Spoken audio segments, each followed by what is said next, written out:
मैं हमेशा कहती हूँ कि जो उंगलियाँ मोबाइल के ऊपर चलती हैं ना, वही उंगलियाँ अगर माला के ऊपर भी चलने लग जाएं तो भगवान मिल जाएं। और गुरु बिनु भव निधि तरई न कोई, जो बेरंच शंकर सम होई। अगर आपके जीवन में कोई गुरु नहीं है, भव सागर से पार नहीं उतर सकते। देखो, गुरु गोविंद दो खड़े, काके लागू पाए बलिहारी, गुरु आपने श्री गोविंद दियो मिलाए। तो गोविंद तो गुरुदेव की कृपा से मिलते हैं। तो जीवन में एक बहुत अच्छे सदगुरु आपको मिले, इसका प्रयास करें। कथावाचक हों या फिर सनातन संस्कृति को आगे बढ़ाने वाले लोग हों, वो पिछले कुछ दिनों में लोगों के टारगेट पर रहे। वो टारगेट पर क्यों रहे? उनके फ़ोटोज़ देखकर, उनके फ़्लाइट में घूमते हुए उन्हें देखकर, उनकी बड़ी गाड़ियाँ देखकर। पहले तो मैं आपसे यही जानना चाहता हूँ कि क्या कथाओं के लिए कितना आप लोग चार्ज करते हैं? कि कहीं पे अगर आप कथा करने जा रहे हैं, कोई बुला रहा है, तो निधि सारस्वत को बुलाने के लिए कि उसको कितना बजट बनाना पड़ेगा कि ये मेरे यहाँ कथा कर सकते हैं? मुझे ऐसा लगता है कि दुनिया भर की लग्जरी ना सब संतों के पास होनी चाहिए। लोग तो कहते हैं कि संतों का काम तो धर्म का विस्तार करना है, तो धर्म कर को, तो रहे, तो उसमें लग्जरी की क्या अगर जरूरत है? जो आपने आपका उसको मार्गदर्शन आपका मन किया नहीं है। करता कभी क्या? कि मैं भी, जो लड़कियां आजकल की, शायद हो सकता है आपकी साथ पढ़ी हुई लड़की, आपकी क्लासमेट्स पार्टियां भी करती होंगी, कभी मैसेज भी करती होंगी कि निधि हम पार्टी कर रहे हैं, तुम भी आओगी? कभी मन नहीं करता पार्टी वार्टी करने का एक भी? बार मीराबाई से लोगों ने कहा था कि मीराबाई, तुम्हारा विवाह इतने बड़े घर में हुआ, हम्म, इतना राजसी परिवार तुम्हें मिला, इतना धनवान पति तुम्हें मिला, और तुम संतों का वेश बनाकर घूमती रहती हो, भजन गाती रहती हो, ऐसा क्यों करती हो? तो मीराबाई ने उत्तर में कहा था कि जिस स्त्री के पास डायमंड का हार होता है ना, वो कभी सोने की ज्वेलरी नहीं पहनती है। हर श्वास पे भजन करें। भजन कैसे करेंगे? बोले हम महाराज अपने का समय नहीं, कैसे करें? एक काम करें, हर सांस पे एक चीज़ बोले, राधा श्री राधा, राधा श्री राधा। झाड़ू लगा रहे तो बोले श्री राधा, राधा, राधा, राधा। आपको बोलने में मेहनत नहीं लगेगी, बहुत इजीली आप बोल सकते हो। और आपको कोई स्पेशल बैठ के भी, ऐसा नहीं कि आप बैठ कर ही सब कुछ करें।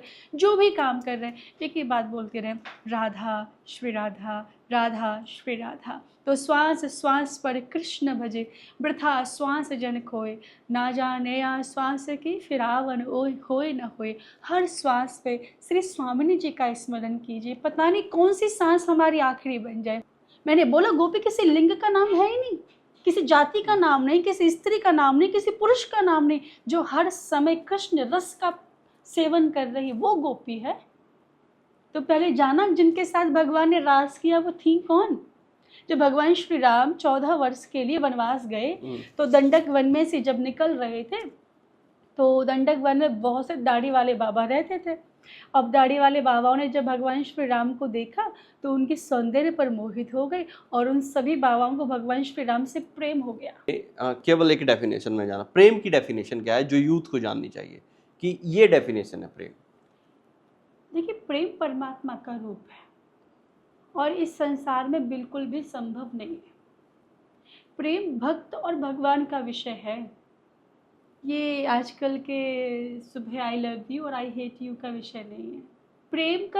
प्रेम जो होता है ना, वो बिना किसी शर्त के होता है, अनकंडीशनल होता है।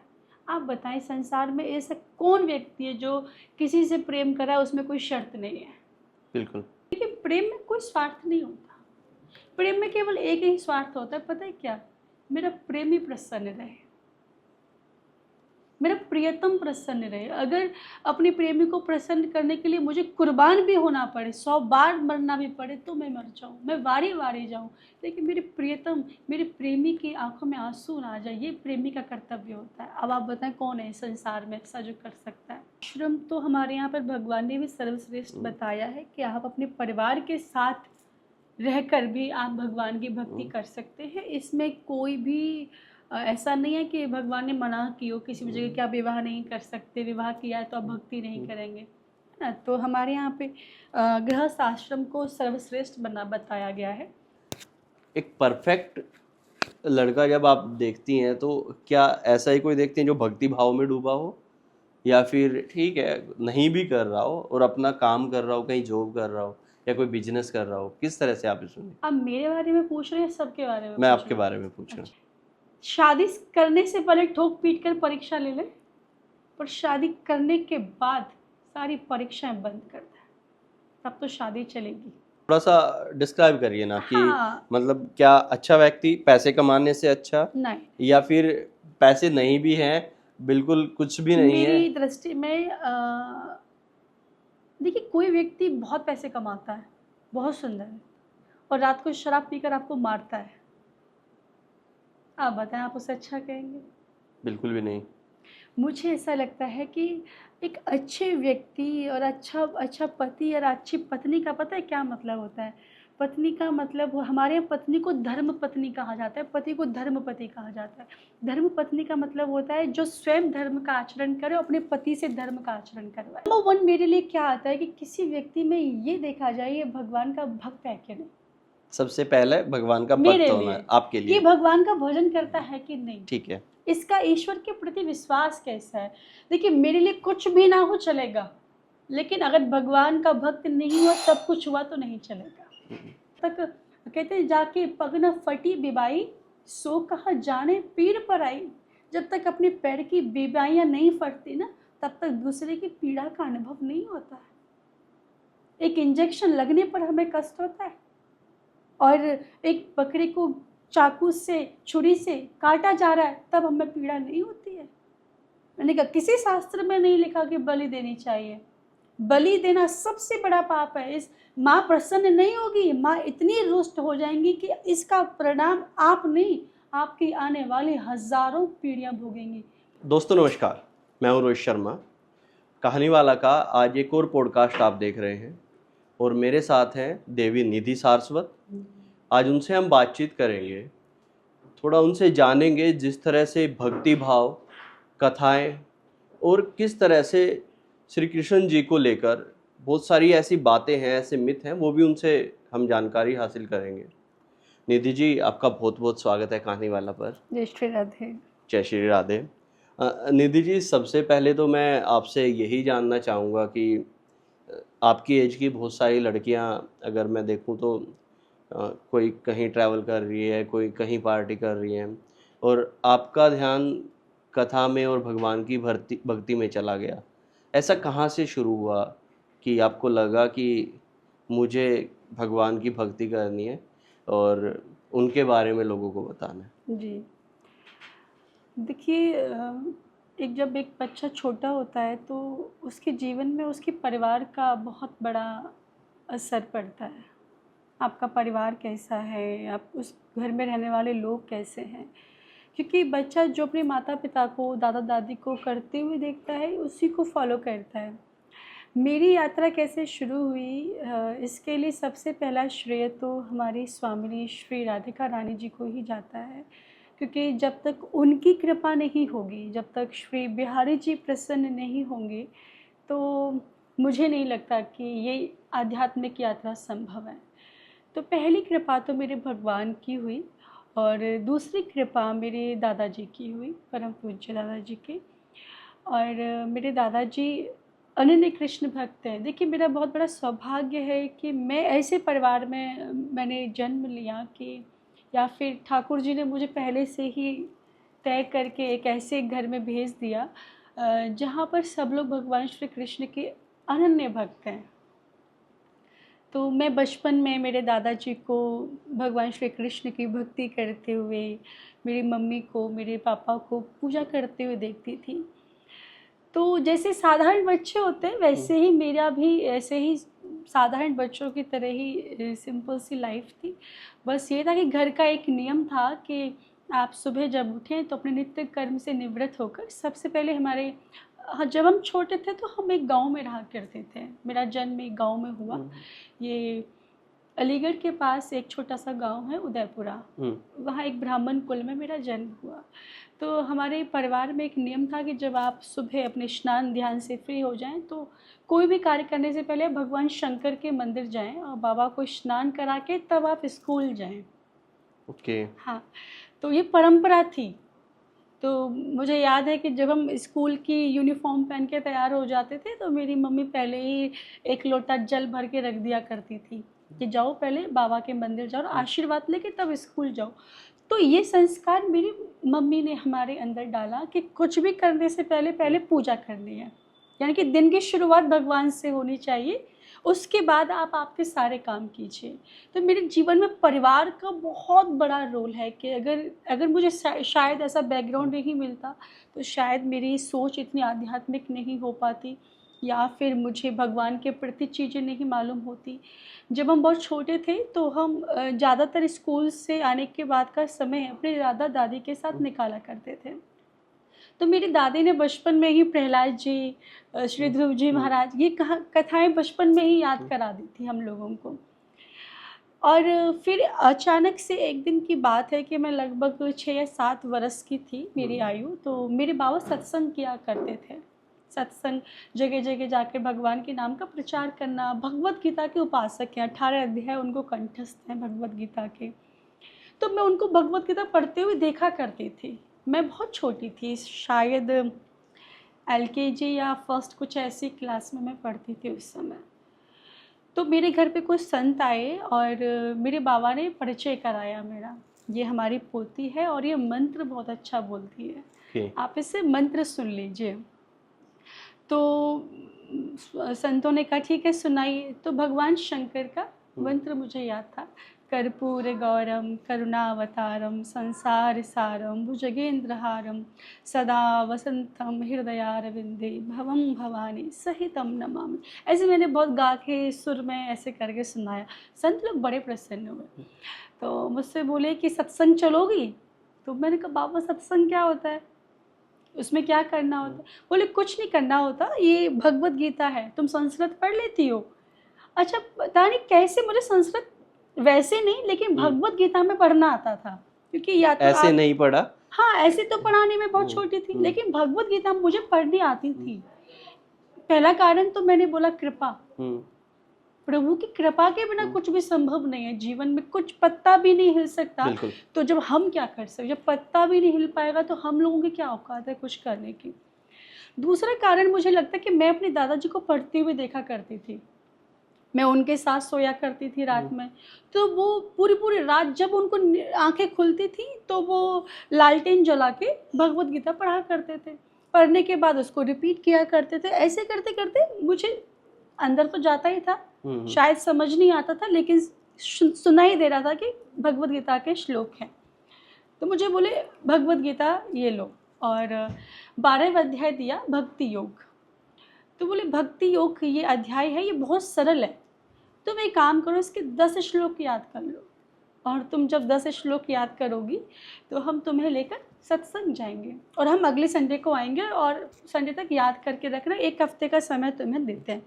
मैं बहुत खुश, मैंने अपना जैसे स्कूल से फ्री हुई और सीधा भगवत गीता लेके बैठ जाना, फिर याद करना, रिवाइज करना, मतलब मैं स्कूल को भूल गई। मेरा बस ये था मुझे स्कूल की घंटी बजे और मैं जाके भगवत गीता खोल के पढूं। मतलब मुझे इतना प्रेम, इतना लगाव, ऐसे लगा कि जैसे किसी बच्चे को, छोटे बच्चे को खिलौना दे दो, गुड़िया दे दो, तो जो उसको गुड़िया मिलने के बाद खुशी होती है ना, वो खुशी मुझे भगवत गीता पाने के बाद हुई।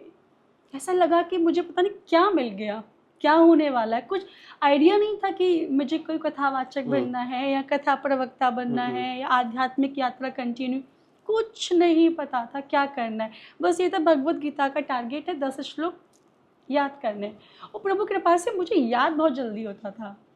ऐसा नहीं था कि मैं बहुत चुटकियों में याद करती थी। उन्होंने मुझे टारगेट दिया 10 श्लोक याद करने का, और मैंने पूरे 20 श्लोक याद कर लिए 1 हफ्ते में। 1 हफ्ते में भगवत गीता के 20 श्लोक मैंने याद कर लिए 12वें अध्याय के। अगले संडे मैं तो बहुत एक्साइटेड थी, कब संत लोग आए, कब मेरा टेस्ट ले, मैं पास हो जाऊंगी तो फिर मैं जाऊंगी सत्संग करने के लिए बाबा के साथ बैठ के। साइकिल से जाते थे वो गांव-गांव, तो संत लोग आए। अच्छा, किसी को भी कोई अगर छोटा बच्चा आपके घर में हो और आप उसको कोई काम दे के चले जाए, आपको भी नहीं लगेगा कि वो कर पाएगा, हमें भी नहीं लगेगा कि वो शायद कर वो पाएगा, भूल भी गए हो मुझे। लेकिन मैं बड़ी पक्की थी, तो मैंने कहा वो जैसे बाबा आपने मुझे श्लोक याद करने के लिए बोला था, मैंने कर लिए। बोले ठीक है सुनाओ। तो मैंने 5 मिनट में 20 श्लोक डिट्टो सुना दिया उनको। 5 से 6 मिनट लगती है मुझे पूरा कितनी अध्याय। एज रही होगी आपकी उस टाइम? 6-7 साल की थी। मुझे भी आश्चर्य होता है अभी। मुझे ऐसा लगता है कि मेरे अंदर जो श्री राधा तत्व मौजूद है, जिसको आत्मा कहते हैं, परमात्मा कहते हैं, है ना, ईश्वर कहते हैं, मुझे ऐसा लगता है मैं माध्यम मात्र थी, करने वाले तो वो थे, बोलने वाला वो था। बिल्कुल, इतनी कम एज में बच्चों को ABCD तक याद नहीं हो अभी पाती। मुझे भी आश्चर्य होता है कि कैसे हुआ होगा ये। उस जमाने में तो कैमरा भी नहीं था हम लोगों के पास में, फ़ोन भी नहीं था जो हम रिकॉर्डिंग कर लेते, तो समझ में आता कि कैसे बोला था। मुझे अब आश्चर्य होता है। वो लोग इतने प्रसन्न हुए, इतना आशीर्वाद दिया, मुझे अपने जेब से निकाल के 10 रुपये दिए और मुझे बोले आज से आपका आध्यात्मिक जन्म होता है। एक तो आपका जन्म हो ही चुका है, अब आपका ये आध्यात्मिक जन्म है और आज से आपकी आध्यात्मिक यात्रा शुरू होती है और आपके जीवन का उद्देश्य केवल और केवल भगवान नाम का प्रचार और प्रसार करना है। उस दिन से मेरी आध्यात्मिक यात्रा शुरू हो गई और मैं संडे टू संडे सत्संग जाया करती थी। हर बार एक नया चैप्टर लोगों को सुनाया करती थी। वहाँ बैठकर 1 घंटा का समय मुझे मिलता था बोलने के लिए। मैं बोलती थी, लोग बहुत आश्चर्य करते थे, बहुत प्रसन्न होते थे, बहुत आशीर्वाद देते थे। तो उन्हीं दुआओं का, उन्हीं आशीर्वाद का परिणाम है कि मेरी यात्रा अनवरत गति से चल रही बिल्कुल, है। आपने बताया भी कि आप पहले मंदिर जाते लोटा जल लेके।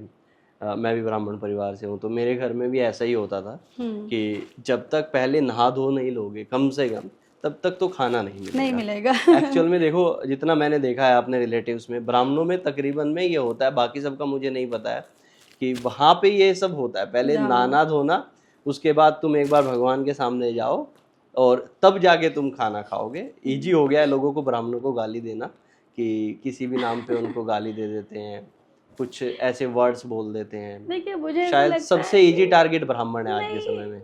ठीक है। देखिए हर किसी व्यक्ति का अपना एक स्वभाव होता है। जो व्यक्ति जो करता अपने स्वभाव के वशीभूत होकर करता है, या फिर उसके संस्कार ही ऐसे हैं। और मुझे तो ऐसा लगता है कि अगर कोई आपकी बुराइयां कर रहा है, कोई आपकी निंदा कर रहा है, अच्छी बात है। अब किसी के पास तो समय है जो आपके अंदर बुराइयां ढूंढ रहा है। बिल्कुल, फ्री में, आपको तो पे भी नहीं करना पड़ रहा है। हाँ, फ्री में आपके बारे में बात कर रहा फ्री है। में कोई आपके बारे में सोच रहा है। मुझे ऐसा लगता है कि जीवन में 4-5 निंदक होने चाहिए। आपको बहुत अजीब लगेगा, लेकिन मैं सही बता रही हूँ, बहुत फायदे की बात है। जीवन में 4 से 5 निंदक बहुत ज़रूरी है होना, क्योंकि जब तक वो आपकी निंदा नहीं करेंगे, आपको पता कैसे चलेगा कि आप अच्छा काम कर रहे हो। क्योंकि पत्थर उसी पेड़ पे फेंका जाता है ना जिस पर मीठे फल लगे हुए होते हैं। जिस पर फल ही नहीं होगा उस पर कोई पत्थर क्यों फेंकेगा। 4-5 नहीं, आपके लिए इतना ही बहुत है कि आप हिंदू धर्म का प्रचार कर रही हैं, भाव भक्ति का प्रचार कर रही हैं, हमारी सनातन संस्कृति को आगे बढ़ा रही हैं, तो आपको लाखों निंदक मिल जाएंगे सोशल मीडिया पे तैयार बैठे हैं देखिए कि क्या होता कैसे है, करके टारगेट कर रहे हैं। देखिए इनमें बहुत अच्छे लोग भी हैं जो आपके लिए इतनी दुआएं कर रहे हैं, इतना आपको आशीर्वाद दे रहे हैं ना, आपकी तरक्की को, आपकी सफलता को देखकर प्रसन्न होते हैं। मुझे ऐसा लगता है कि जब आपको किसी के अंदर अच्छाई दिखाई दे तो अपने मन को कैमरा बना लीजिए, और जब आपको किसी के अंदर बुराई दिखाई दे तो अपने मन को दर्पण बना लीजिए। मैं हमेशा जब कोई मेरे बारे में कुछ बोलता भी है ना, बुरा बोलता है, गलत बोलता है, मैं सत्य बताऊँ मुझे बिल्कुल बुरा नहीं लगता। मुझे ऐसा लगता है कि बुरा जो देखन मैं चला, बुरा न मिलिया कोई, जो दिल खोजा आपनो तो मुझसे बुरो न कोई। तो मुझे कभी कभी लगता है ये लोग बोल रहे सही होगा, हमें और काम करना चाहिए, और प्रयास करना चाहिए, जिससे हमारे जीवन में जो कमियां हैं उसको हम दूर कर सकें और हम एक अच्छे व्यक्ति बन सकें, अच्छे व्यक्तित्व के साथ हमें निखार आए। देखिए मुझे ऐसा लगता है कि आपने देखा होगा कि जिस गली में 4-5 सुअर होते हैं ना, वो गली हमेशा साफ रहती है।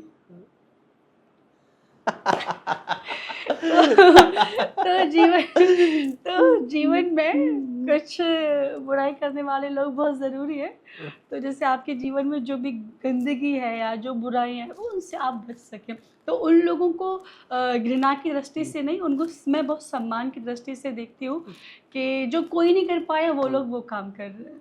चलिए, आपका मानना है जहाँ 4-5 सूअर होते हैं वो साफ रहते हैं, लेकिन मेरा मानना है जो पूरा इलाका ही सूअरों का होता है वो सबसे गंदगी भरा होता है। जितने अब लोग समझ भी जा रहे होंगे कि मैं क्या कहना चाहता हूँ। लेकिन निधि जी, मैं आपसे जानना चाहता हूँ, आपने कहा कि भक्ति भाव और इतना प्रेम आपका रहा भगवान के प्रति, लेकिन यहाँ पर भगवान कृष्ण को मानने वाले या फिर उनका नाम लेकर लोग प्रेम को अलग तरह से परिभाषित करते हैं, प्यार को अलग तरीके से परिभाषित करते हैं, और आजकल की यूथ जो है वो तो एक अलग वे में लेके जाती है। भगवान कृष्ण का नाम है, अरे उन्होंने भी तो प्रेम किया था, उन्होंने भी तो प्यार किया था, उनकी भी तो इतनी गोपियाँ थी। तो आप प्यार की क्या डेफिनेशन समझती है? आपकी क्या देखिए, डेफिनेशन प्यार जो की लोग है? भगवान श्री कृष्ण के साथ अपनी तुलना करने का प्रयास कर रहे हैं वो मेरी दृष्टि में मूर्ख हैं, अज्ञानता है उनके अंदर और उनको किसी अच्छे मार्गदर्शक की ज़रूरत है। पहले तो ये जान लीजिए कि कृष्ण है कौन। कभी जीवन में कृष्ण को जानने का प्रयास नहीं किया, कृष्ण के बारे में 2 चीज़ें नहीं पढ़ी, कभी भगवत गीता नहीं पढ़ी और बड़ी-बड़ी लोग टिप्पणियाँ कर रहे हैं। लोगों की एक मानसिकता है, पता है क्या है? कि व्यक्ति जो भी अच्छे काम करता है वो खुद करता है और जितने भी बुरे काम होते हैं वो भगवान आकर करके चले जाते हैं। दिन में 50 झूठ बोलता है तो उसकी गिनती नहीं करता। दिन में एक बार सच बोल लेता है तो राजा हरिश्चंद्र के बाद दूसरा नंबर अपना ही समझता है। एक भंडारा करा देता है तो 50 बार गिनाता है, मैंने फलानी गली में इतने लोगों का भंडारा किया। हाँ, मैं देख भी रहा था आज किसी का 20वां कावड़ शिविर किसी ने, ये लिखते हैं लोग। तो एक भंडारा करा दे, एक धर्म का काम करा दे तो उसको बार बार गिनाता है और 50 काम अधर्म के रोज कर रहा है, गलत तरीके से पैसा कमा रहा है, लोगों की बहन बेटियों के बारे में गलत टिप्पणी कर रहा है ना, लोगों से ईर्ष्या कर रहा है, लोगों के बारे में भद्दी बातें कर रहा है। तो जो 50 काम अधर्म के करता है तो कहते हैं राम जी की इच्छा थी सो हो गया, यानी गलत काम राम जी कर जाते हैं और अच्छे काम व्यक्ति खुद कर लेता है। लेकिन लोगों की मानसिकता ऐसी हो गई है कि यहाँ व्यक्ति अपने मन के हिसाब से अपनी परिस्थिति बदल लेता है। आप एक मुझे छोटी सी बात बताइए, अगर मक्खी चाय में गिर जाए तो चाय खराब हो जाती है। चाय पी लोगे आप? नहीं, बिल्कुल। चाय फेंक दोगे? बिल्कुल। और वही मक्खी अगर आपके घी के डब्बे में गिर जाए तो कोशिश करते हैं मक्खी निकाल दी जाए कि खा लिया जाए। बताइए। यानी कि चाय में गिर गई तो चाय फेंक दी, पर घी में गिर गई तो मक्खी को ही फेंक दी। तो यहाँ व्यक्ति अपनी सिचुएशन के हिसाब से, अपनी सुविधा के हिसाब से, अपनी परिस्थिति के हिसाब से अपनी प्लानिंग कर लेता है। तो जो लोग भगवान श्री कृष्ण के बारे में टिप्पणी कर रहे हैं, पहले तो उनसे मेरा एक निवेदन है, भैया पहले कृष्ण के बारे में जानिए, कृष्ण है कौन, पता है कृष्ण कौन है? पहली गाली पे सर काटने की हिम्मत और सामर्थ्य होने के बावजूद भी अगर किसी के मुंह से 99 गालियां सुन ले, उसका नाम श्री कृष्ण है। आप सुन के दिखा दें आपके अंदर इतना सब्र है, धैर्य हो। पहली गाली पर शिशुपाल की गर्दन काट सकते हैं, सर काट सकते हैं, लेकिन नहीं काटा। 99 गालियां सुनने की जो हिम्मत रखता है ना, उसका नाम श्री कृष्ण है। सुदर्शन जैसा चक्र हाथ में होने के बाद भी जिसके हाथ में मुरली है, जिसके हाथ में वेणु है, उसका नाम श्री कृष्ण है। द्वारका जैसा वैभव होने के बाद भी सुदामा जी जैसा मित्र है, उसका नाम श्री कृष्ण है। सर्व सामर्थ्यवान होने के बाद भी जो किसी का सारथी बन जाए, किसी के रथ पर जाकर बैठ जाए, उसका नाम श्री कृष्ण है। तुम श्री कृष्ण से तुलना करने के बारे में सोचते हो, ख्याल भी कैसे आ गया? कृष्ण है कौन? कट सती परमहंसा नाम चेतांसी इति कृष्ण। जो बड़े बड़े परमहंसों को भी, जो बड़ी बड़ी परम विभूतियों को भी अपने सम्मोहन से आकर्षित कर ले, उसका नाम श्री कृष्ण है। श्री कृष्ण के बारे में जानते कुछ नहीं और टिप्पणी कर रहे हैं कि भगवान ने गोपियों के साथ रास किया। अरे कभी जानने का प्रयास किया गोपियां थी कौन? गोपी किसी लड़की का नाम नहीं है, गोपी किसी स्त्री का नाम नहीं है। गोपी किसी वस्त्र का नाम नहीं, गोपियां किसी लिंग का नाम नहीं है। मैं स्पष्ट करके बता दूं, गोपी किसी लिंग का नाम नहीं है, गोपी किसी पुरुष का नाम नहीं है, गोपी किसी स्त्री का नाम नहीं है। गोपी है कौन, ये जानने का प्रयास किया जिन गोपियों के साथ भगवान ने रास रचाया? कभी नहीं किया। गो माने इंद्रियां, पी माने पीना। गोपी है इंद्रिय कृष्ण रस पिबती गोपी। जो अपनी प्रत्येक इंद्रिय से श्री कृष्ण रस का पान करे उसका नाम गोपी है। जो अपनी प्रत्येक इंद्रिय से एक ही रस पी रही है, श्री कृष्ण रस, वो गोपी है। चलते फिरते, उठते बैठते, हंसते रोते, खेलते कूदते, नाचते गाते, सोते, बच्चों को खिलाते, भोजन बनाते, हर स्थिति में, हर परिस्थिति में जो श्री कृष्ण को याद कर रही है साहब, उसका नाम गोपी है। गोपियों के बारे में बोलने से पहले एक बार सोच लो कि आप किसके बारे में बोल रहे हो। गोपी तो आप भी बन सकते हो ना। मैंने बोला गोपी किसी लिंग का नाम है ही नहीं, किसी जाति का नाम नहीं, किसी स्त्री का नाम नहीं, किसी पुरुष का नाम नहीं। जो हर समय कृष्ण रस का सेवन कर रही वो गोपी है। तो पहले जाना जिनके साथ भगवान ने रास किया वो थी कौन? जब भगवान श्री राम 14 वर्ष के लिए वनवास गए तो दंडक वन में से जब निकल रहे थे तो दंडक वन में बहुत से दाढ़ी वाले बाबा रहते थे। अब दाढ़ी वाले बाबाओं ने जब भगवान श्री राम को देखा तो उनके सौंदर्य पर मोहित हो गए और उन सभी बाबाओं को भगवान श्री राम से प्रेम हो गया। और मन ही मन कहने लगे, काश हम स्त्री होते, और हम स्त्री होते तो हम इनसे प्रेम कर पाते, इनको अपना प्रियतम बना पाते, कितना अच्छा रहता। पर हम तो पुरुष देह में हैं, प्रभु हमारी कुछ व्यवस्था करना। तो जो जितने दाढ़ी वाले बाबा थे ना, जिन्होंने राम जी को देखा था, वो सब के सब ब्रज में गोपी बनकर आ गए।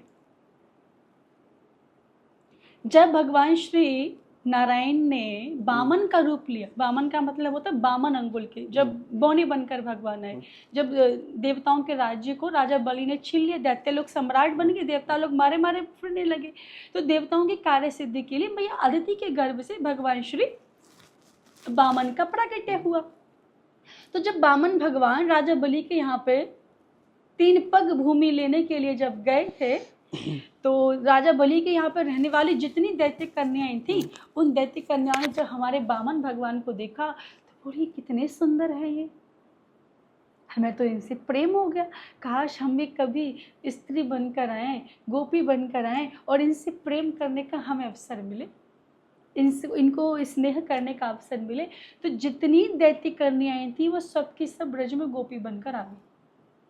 और पता है, जब भगवान ने समुद्र मंथन कराया तो मंदराचल पर्वत भीतर धंसने लगा, तो भगवान ने कछुए का रूप धारण किया। जब कछुए का रूप धारण किया तो समुद्र के अंदर रहने वाली जितनी मछली पुत्रियां थी, जितनी मत्स्य कन्याएं थी, उन मत्स्य कन्याओं ने जब कच्छप भगवान को देखा, उनसे प्रेम हो गया। प्रभु हम भी आपसे प्रेम करना चाहते हैं, हम पर कृपा करें कि हम भी स्त्री बनकर आए और आपसे प्रेम करें। तो जितनी मत्स्य कन्याएं थी सबकी सब ब्रज में गोपी बनकर आ गई। तो आपने जाना गोपी थी कौन? ये तो जिन गोपियों के बारे में लोग कमेंट्स कर रहे हैं, अभद्र टिप्पणी कर रहे हैं, भगवान को बोलते उन्होंने रास किया था, गाना भी बना दिया, वो करें तो रास लीला, हम करें तो कैरेक्टर ढीला, कितना अभद्र गाना बनाया। अच्छा, प्रॉब्लम क्या है कि लोगों को जितनी टिप्पणी करने का छूट हमारे चीज़ों के ऊपर मिल रही है ना, बिल्कुल, अगर किसी धर्म, अगर किसी ग्रंथ के ऊपर टिप्पणी करके दिखा दो, सबके फतवे निकल आएंगे, फिर तो सर तन से जुदा है ना, घर से बाहर नहीं निकलेंगे। लेकिन कभी कभी मुझे ऐसा लगता है कि जीवन में कभी कभी ना शस्त्र का उठाना भी बहुत आवश्यक होता है। हमें ऐसे किसी को छूट नहीं देनी चाहिए कि जिसका मन किया उसने गाना बना दिया, वो करें तो रास लीला। अरे तुम रास का महत्व जानते हो? रास है क्या? हाँ, भगवान ने जिन गोपियों के साथ रास किया वो गोपियाँ थी कौन? वो श्री कृष्ण थे कौन? कभी जीवन में प्रयास नहीं किया। भगवान ने ये किया हम करेंगे, भगवान ने 16,108 विवाह किया हम करेंगे, तुमसे करेगा कौन? मैं कहती हूँ जो लोग ये बोल रहे हैं कि भगवान ने इतने विवाह किए हम करेंगे, प्लीज डू इट, जाओ करो। एक नहीं हो रहा है तुमसे लोगों करे का। तो एक ब्याह कितनी मुश्किल से होता है, कितने बिचौलिए बीच में लगते हैं, झूठी झूठी तारीफें करते हैं, उसके बाद इतना पैसा है, इतना खेत है, इतने घर है, इतनी गाड़ियां है, कुछ खाता पीता नहीं है, हैं? 50% चीज़ को 100% में कन्वर्ट करके बिचौलिया बताता है। फिर एक पड़ोसी जाके बोल देता है ये तो ये करता है, वो फिर दोबारा दिखते नहीं है। तब जाके बड़ी मुश्किल से एक ब्याह हो जाता है ले दे के, और फिर एक नहीं संभाला जा रहा।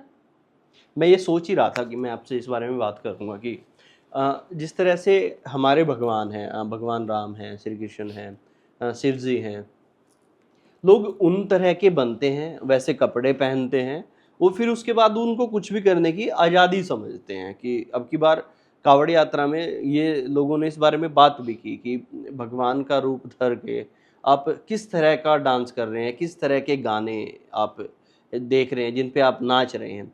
तो आपको लगता है निधि जी कि ये सब बंद हो जाना चाहिए तुरंत डेफिनेटली। प्रभाव से, कि भाई कोई भी भगवान का रूप धर के नहीं निकल सकता, क्योंकि इंसान तो कहीं ना कहीं कमी है ना, वो भगवान का रूप धर ही नहीं पाएगा। ये बिल्कुल गलत है। बच्चों को श्री कृष्ण बना देना। देखिए बच्चों तक सीमित है, क्योंकि कहते हैं हमारे बच्चे भगवान का रूप होते हैं, तो हम उस स्वरूप में भगवान को देखते हैं। लेकिन मेरे कहने का मतलब ये है कि भगवान का रूप रखकर गलत तरीके से उस चीज़ को प्रेजेंट करना, मतलब आपकी बहुत मर्यादाएं होती हैं। पहली बात तो किसी भी व्यक्ति को अधिकार नहीं है भगवान का रूप धरने का। और अगर चलो आप किसी लीला का हिस्सा हो, कोई लीला आप कर रहे हो, तो उसके भी बहुत सारे नियम होते हैं। ऐसा नहीं कि जिसका जो मन आया उसका आचरण वैसा होना चाहिए, है ना, उसका व्यक्तित्व वैसा होना चाहिए। तो बहुत सारी चीज़ें होती है ना, कि ये कि भगवान शंकर का रूप बना ले, जगह जगह जाके भीख मांग रहे हैं। This is wrong. मुझे तो कई बार ऐसा लगता है जो दूसरे धर्म के लोग हैं, शायद वो अपने धर्म को लेकर सही भी है। अगर उनके ग्रंथ के बारे में, उनके धर्म के बारे में कोई कुछ बोलता है तो दुनिया भर के लोग इकट्ठे हो जाते हैं और उस आदमी को धरती से ख़त्म करने तक की बात आ जाती है। लेकिन हमारे धर्म में अगर कोई कुछ आएगा, कहेगा, कुछ भी करेगा, नहीं, चला इस बारे जाएगा। में लोगों को विचार करना चाहिए। और मुझे ऐसा लगता है कि अगर कोई किसी भी धर्म के साथ, किसी भी धर्म से जुड़े हुए शास्त्रों के साथ किसी को भी खिलवाड़ करने का कोई भी बिल्कुल। अधिकार नहीं है। किसी की भी आस्था के साथ किसी आप भी नहीं खेल नहीं, सकते। नहीं, बिल्कुल कोई भी नहीं। एक किसी दीवार में ही मानता है तो आप मत कीजिए, कुछ मत बोलिए कि भाई नहीं, क्यों। हाँ। और मुझे ऐसा, जिस चीज़ का आपको ज्ञान नहीं उसके विषय में आप नहीं बोले तो ज़्यादा बेहतर है। बिल्कुल। मैं जानना चाहता था आपसे, मैंने जो डेफिनेशन पूछी थी हम्म। कि आपने तो बहुत खोल के बताया और लोगों को जानकारी। आपके नज़रिए में केवल एक डेफिनेशन में जाना, प्रेम की डेफिनेशन क्या है जो यूथ को जाननी चाहिए कि ये डेफिनेशन है प्रेम। देखिए, प्रेम परमात्मा का रूप है और इस संसार में बिल्कुल भी संभव नहीं है। प्रेम भक्त और भगवान का विषय है। ये आजकल के सुबह आई लव यू और आई हेट यू का विषय नहीं है। आजकल के लोगों का विषय नहीं है। प्रेम जो होता है ना, वो बिना किसी शर्त के होता है, अनकंडीशनल होता है। आप बताएं, संसार में ऐसा कौन व्यक्ति है जो किसी से प्रेम कर रहा है उसमें कोई शर्त नहीं है? बिल्कुल। अगर शर्त नहीं है तो आप बताएं। और इस संसार में देखिए, बाबा गोस्वामी जी ने पहले ही बोल दिया कि सुर नर मुनि सबके यह रीति, स्वार्थ लागे करे ही सब प्रीति। इस संसार में कोई भी किसी को सच्चा प्रेम नहीं करता। जो भी जिसको चाहता है वो किसी न किसी स्वार्थ से चाहता है। बुरा मत मानना, हर पति को अपनी पत्नी से स्वार्थ है और हर पत्नी को अपने पति से कुछ न कुछ स्वार्थ है। हर रिश्ता स्वार्थ से जुड़ा हुआ है। बिल्कुल। अगर स्वार्थ ना हो तो सारे रिश्ते खत्म हो जाए। मैं आपको सच बता रही हूँ। देखिए, प्रेम में कोई स्वार्थ नहीं होता। प्रेम में केवल एक ही स्वार्थ होता है, पता है क्या? मेरा प्रेमी प्रसन्न रहे, मेरा प्रियतम प्रसन्न रहे। अगर अपनी प्रेमी को प्रसन्न करने के लिए मुझे कुर्बान भी होना पड़े, 100 बार मरना भी पड़े, तो मैं मर जाऊँ, मैं वारी वारी जाऊँ, लेकिन मेरे प्रियतम, मेरे प्रेमी की आंखों में आंसू ना आ जाए, ये प्रेमी का कर्तव्य होता है। अब आप बताएं कौन है संसार में ऐसा जो कर सकता है? यहाँ तो प्रेमी आजकल ड्रम में पैक हो रहे हैं। नहीं, ड्रम में पैक हो रहे हैं, लेकिन बहुत सारे प्रेमी भी तो अपनी प्रेमिका को कहाँ कहाँ पैक कर देते हाँ, हैं। कुछ देखिए, हम सूटकेस में भी पैक हो रही है। हाँ, किसी एक चीज़ के बारे में हम टिप्पणी नहीं कर सकते कि आजकल की लड़कियाँ पुरुषों को मार रही हैं। आप मुझे बताइए, 4-5 स्त्रियों ने अपने पुरुषों को मार दिया होगा, जो रिसेंट केस हुई। कितने पुरुष स्त्रियों को मार रहे हैं, उसके बारे में चर्चा क्यों नहीं हो रही है? बिल्कुल। एक स्त्री ने मारकर, हम उसकी निंदा कर रहे हैं कठोर, उसको कानून सजा देगा, उसने बहुत गलत कार्य किया, लेकिन हम उसके बारे में बात तो कर रहे हैं, लेकिन रोज बहुत सी स्त्रियां मारी जा रही हैं, उसके बारे में कोई प्रश्न करने वाला नहीं। आज तक मुझसे किसी पॉडकास्ट में ये नहीं पूछा गया कि इतने सारे पुरुषों ने स्त्रियों को मार डाला, लेकिन सब जगह ये जरूर कहा गया कि आजकल की स्त्रियां पुरुषों को ड्रम में पैक कर देती है। ऐसा क्यों? इतना इतना दुरंगी क्यों हो नहीं, गए? मैं तो बोल रहा हूँ सूटकेस में भी पैक हो जाती हैं लड़कियां और इतनी फ्रिज में सारी भी मिलती हैं। कितनी सारी स्त्रियां दहेज का शिकार होती हैं। कितनी सारी स्त्रियों को दहेज के लिए रोज मारा जा रहा है, रोज उनको टॉर्चर किया जा रहा है। कभी उनका पति शराब पीकर उनको मार रहा है, कभी उनका पति और किसी कारण से मार रहा है, तो मतलब उनको टॉर्चर नहीं किया जा रहा क्या? हमारे समाज में ना संस्कारों की बहुत कमी होती जा रही है। लोग अध्यात्म का रास्ता छोड़ रहे हैं, और अध्यात्म से दूर रहेंगे तो जीवन में यही प्रॉब्लम्स आएंगे। सोनम वाला केस आपने देखा होगा। आप सोच रहे हैं कि सोनम के जीवन में सबसे बड़ी कमी क्या रही? संस्कारों की। अगर उसके अंदर इतना विवेक होता, इतना संस्कार, इतना विवेक होता तो कभी मर्डर करने के बारे में सोचती? बिल्कुल नहीं। लेकिन संस्कार ही नहीं है, कभी विवेक कभी जीवन में देखा ही नहीं। विवेक होता क्या है? प्लानिंग कर लिया, मार देते, किसी को पता नहीं चलेगा। कितनी क्या सोच कर मारा हो, किसी को पता नहीं चलेगा। तो आजकल के हमारे बच्चों में संस्कारों की बहुत कमी है। मैं कई बार कहती कि अगर आजकल के बच्चों को अध्यात्म से नहीं जोड़ा गया, संस्कारवान नहीं बनाया गया, देखिए जिस गांव में बारिश ना हो वहाँ की फसलें नष्ट होती हैं, और जिस घर में संस्कार ना हो वहाँ की नस्लें नष्ट होती हैं। तो अगर अपनी नस्लों को नष्ट होने से बचाना है, सोनम जैसा बनने से बचाना है, या जो रोज़ शराब पीकर अपनी धर्म पत्नी को टॉर्चर कर रहे हैं, मार रहे हैं, ऐसा करने से बचाना है, तो अपने बच्चों को अध्यात्म के रास्ते पर लेकर आइए, उनको संस्कारवान बनाइए। उनको खिलौना मत दीजिए। खिलौना नहीं देंगे, 2 मिनट रोएगा, 4 मिनट रोएगा, 1 दिन रो लेगा, 15 दिन रो लेगा, मैक्सिमम भूल जाएगा। लेकिन अगर संस्कार नहीं दिए तो जीवन भर खुद रोएगा, आपको रुलाएगा, और जिससे विवाह करेगा उसको भी रुलाएगा। न जाने कितने फिर उनसे बच्चे होंगे, उनको रुलाएगा। कई लोगों की जिंदगी बर्बाद कर देगा। निधि जी, आप क्या समझती हैं कि लोग जब देखते हैं कि कोई कथावाचक है और या फिर कोई धर्म के काम में निकला है, तो वो ऐसे ही रहेगा, शादी नहीं करेगा कभी कभी, केवल इसी काम में लगा रहेगा। लेकिन अगर हम देखें तो बहुत लोग कथा करते हैं और शादी भी किए हैं, तो इसमें आप लोगों को कैसे बताना चाहेंगी या कैसे समझाना चाहेंगी कि दोनों चीज़ें किस तरह से काम करती देखिए हैं? गृहस्थ आश्रम तो हमारे यहाँ पर भगवान ने भी सर्वश्रेष्ठ बताया है कि आप अपने परिवार के साथ रहकर भी आप भगवान की भक्ति कर सकते हैं। इसमें कोई भी ऐसा नहीं है कि भगवान ने मना की हो किसी भी जगह कि आप विवाह नहीं कर सकते, विवाह किया है तो आप भक्ति नहीं करेंगे, है ना। तो हमारे यहाँ पे गृहस्थ आश्रम को सर्वश्रेष्ठ बना बताया गया है। तो आप विवाह करके भी भगवान की भक्ति कर सकते हैं, और बिना विवाह किए भी आप भगवान की भक्ति कर सकते हैं। इसमें करना न करना ये आपका खुद का एक चॉइस है। लेकिन भगवान की भक्ति में भगवान कहते हैं परिवार में रहकर आप भक्ति करो, ये तो और भी टफ है ना। परिवार में रहकर भक्ति को जिसने सब त्याग दिया है उसके पास सिर्फ एक ही काम है, सिर्फ भक्ति करना। लेकिन परिवार में रहकर, इतने सारे लोगों के बीच में रहकर, फिर अपनी सारी चीज़ों को पूरा करते हुए, अपनी सारी जिम्मेदारियों को पूरा करते हुए, मर्यादा में रहते भगवान की भक्ति करना, भगवान कहते तो बहुत ही टफ है। तुम अपनी जिम्मेदारियां भी पूरी तरीके से उसका पालन कर रहे हो, मर्यादा में रहकर अपनी जिम्मेदारियों को पूरा करते हुए आप भगवान का भजन करें। देखिए जैसे जब लेखक लिखने बैठता है ना, तो लेखनी ग्रहण करता है, और लिखना बंद करने पर लेखनी छोड़ देता है। वैसे ही जब आप कर्म करें तो इस शरीर को ग्रहण कर लीजिए, कर्म समाप्त होते इस शरीर से असंग हो जाइए। ऐसा ही एक समझदार व्यक्ति और एक भगवत शरण व्यक्ति कार्य करता है कि जब देखिए शरीर जो होता है ना वो संसार की वस्तु है। तो ये शरीर संसार की वस्तु है, इसलिए इस शरीर को संसार की सेवा में लगा देना चाहिए।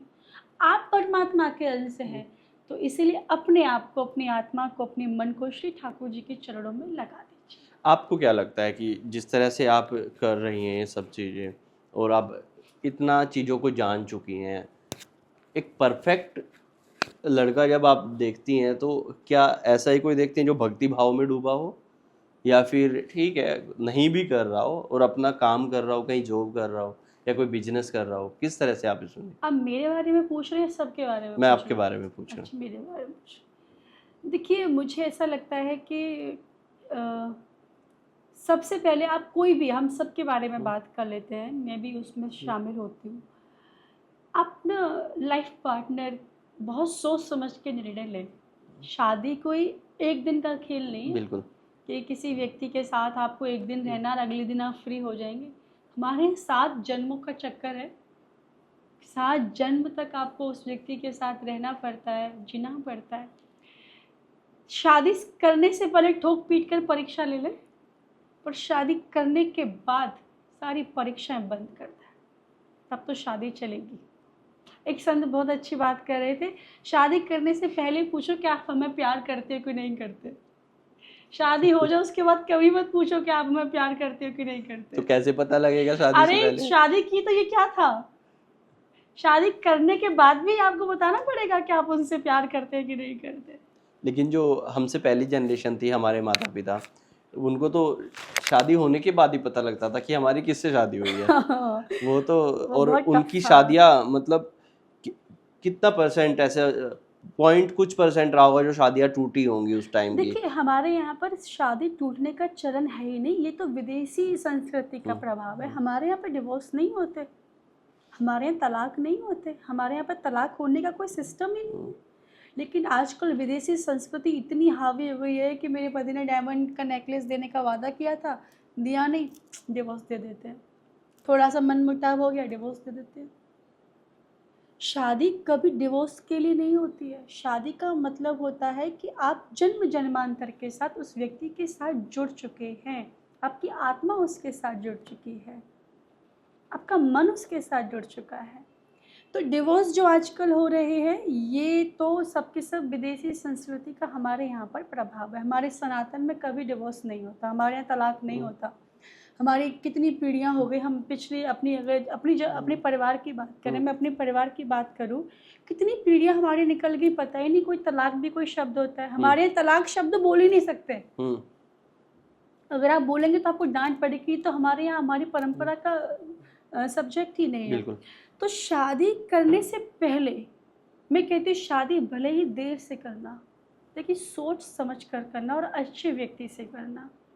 वैसे तो लोग कहते हैं अच्छे व्यक्ति की पहचान कैसे करें, मुझे ऐसा लगता है कि इतना मुश्किल नहीं है, आप समय लीजिए। थोड़ा सा डिस्क्राइब करिए ना कि हाँ, मतलब क्या अच्छा व्यक्ति पैसे कमाने से अच्छा, नहीं, या फिर पैसे नहीं भी हैं, बिल्कुल कुछ भी नहीं है? मेरी दृष्टि में देखिए, कोई व्यक्ति बहुत पैसे कमाता है, बहुत सुंदर है, और रात को शराब पीकर आपको मारता है, आप बताएं, आप उसे अच्छा कहेंगे? बिल्कुल भी नहीं। मुझे ऐसा लगता है कि एक अच्छे व्यक्ति और अच्छा पति और अच्छी पत्नी का पता है क्या मतलब होता है? पत्नी का मतलब, हमारे यहाँ पत्नी को धर्म पत्नी कहा जाता है, पति को धर्म पति कहा जाता है। धर्म पत्नी का मतलब होता है जो स्वयं धर्म का आचरण करे, अपने पति से धर्म का आचरण करवाए। जो स्वयं धर्म पर चले, अपने पति का हाथ पकड़कर उसको धर्म के रास्ते पर लेके जाए, वो धर्म पत्नी है। तो अगर पुरुष को विवाह करना है तो ये देख लें कि मेरी पत्नी धार्मिक है कि नहीं। मुझे ऐसा लगता है कि देखो, पैसा कम है तो बाद में भी कमाया जा सकता है, मेहनत करके कमाया जा सकता है। अगर सुंदर कम है तो भी कोई बहुत चिंता करने वाली विषय नहीं। देखो, मैं हमेशा कहती हूँ सुंदर रूप भगवान की कृपा से मिलता है, लेकिन मुझे ऐसा लगता है कि ये भी नंबर 2 या 3 पर आता है मेरे लिए। नंबर 1 मेरे लिए क्या आता है कि किसी व्यक्ति में ये देखा जाए ये भगवान का भक्त है कि नहीं। सबसे पहले भगवान का मेरे भक्त होना लिए है आपके ये लिए। भगवान का भजन करता है कि नहीं, ठीक है। इसका ईश्वर के प्रति विश्वास कैसा है। देखिए, मेरे लिए कुछ भी ना हो चलेगा, लेकिन अगर भगवान का भक्त नहीं हुआ, सब कुछ हुआ तो नहीं चलेगा। लेकिन लोगों के लिए तो पैसा जरूरी होता है ना, कि पैसे नहीं होंगे तो कैसे खाएंगे पिएंगे भूखे मरेंगे। डेफिनेटली पैसा बहुत ज़रूरी होता है। देखिए, पैसे के बिना जीवन संभव नहीं है। पैसे को हम भी मतलब बहुत इम्पोर्टेंस देते हैं, लेकिन पैसा बहुत कुछ होता है, लेकिन सब कुछ नहीं होता। पैसे से आप बहुत कुछ खरीद सकते हैं, गद्दा तो खरीद सकते हैं, लेकिन नींद नहीं खरीद सकते। भोजन खरीद सकते लेकिन भूख नहीं खरीद सकते, है ना।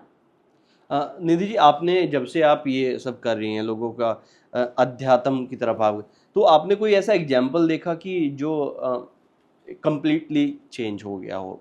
पहले कुछ और व्यक्तित्व रहा हो, कुछ और छवि का रहा हो, और जब कोई आपसे मिला और आपकी बातें उसने सुननी शुरू की, तो उसके बाद एकदम चेंज हो गया हो? मेरे से मिलने के बाद तो नहीं है, मेरे में ऐसा कुछ नहीं कि कोई मुझसे मिलने के बाद चेंज हो जाएगा, ऐसा नहीं। लेकिन भगवान की कथा सुनने के बाद मैंने एक नहीं हज़ारों को बदलते हुए देखा है। अभी हम एक जगह कथा करने के लिए गए, नाम तो नहीं बता सकते उस जगह का। तो हमें किसी से सूचना मिली कि यहाँ इस गांव में लगभग 80% लोग मांसाहार का सेवन करते हैं। कुछ एक घर थे जहाँ हम ठहरे हुए थे, जहाँ पर कोई मांसाहार का सेवन नहीं करता। तो हमें बड़ा कष्ट हुआ कि यहाँ पे लोग इतने पशु पक्षियों को मारकर खा रहे हैं, रोज इतनी हत्याएं हो रही हैं। तो हम व्यासपीठ पर बैठे हुए हमने कथा कह रहे, तो हमने अचानक से ऐसा कोई प्रसंग आया, मन में भाव आया।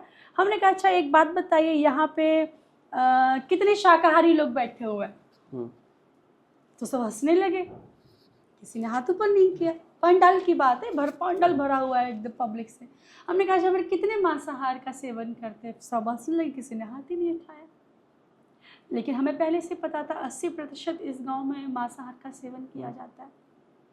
कोई नहीं, कथा ऐसे ही चलती रही। एक दिन हमने बोला कि आप मांसाहार का सेवन करते क्यों? फिर सब हंसने लगे। मैंने कहा एक खूबी हमें बता दीजिए। तो पीछे से आवाज आई, खाने में बहुत अच्छा लगता है। मैंने कहा अच्छा, पर खाने में तो और भी बहुत सारी चीजें हमें प्रकृति ने हमें दी हुई जो बहुत अच्छी होती है, आप उनको भी खा सकते हैं। तो फिर एक व्यक्ति ने बोला अरे हम बिल्कुल नहीं खाते देवी जी, लेकिन ना हमारे यहाँ जो मंदिर है ना उस पर बलि चढ़ती है, हमारी माँ को बलि बहुत प्रिय है, हम तो प्रसाद खाते हैं, हम बकरा खाते ही नहीं। हम प्रसाद खाते हैं, बकरा नहीं खाते, माँ का प्रसाद है, हमें खाना ही पड़ेगा। हमने कहा किस शास्त्र में लिखा हुआ है कि बलि देनी चाहिए?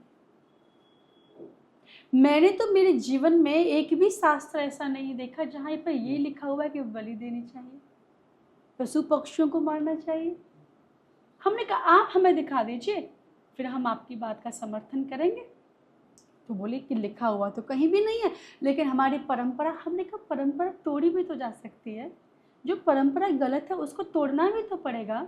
किसी ने अज्ञानता में कार्य शुरू किया तो हमें खत्म करना पड़ेगा। हमने कहा अच्छा एक बात बताओ, आप बकरा क्यों काटते हो? बोले माँ को अच्छा लगता है। मैंने कहा अच्छा फिर एक चीज़ बताइए कि बकरा अच्छा होता है कि मनुष्य ज़्यादा अच्छा होता है? बकरा ज़्यादा श्रेष्ठ है या मनुष्य ज़्यादा श्रेष्ठ है? तो आवाज़ आई कि मनुष्य ज़्यादा श्रेष्ठ है।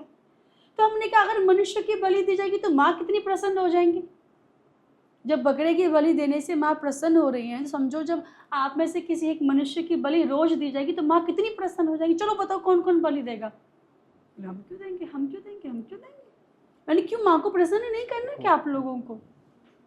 भाई बकरे से सर्वश्रेष्ठ आप हैं। जब सर्वश्रेष्ठ चीज की बलि दी जाएगी तो माँ और प्रसन्न हो जाएंगी और कृपा करेंगे आपके ऊपर। बकरे को क्यों बलि दे रहे?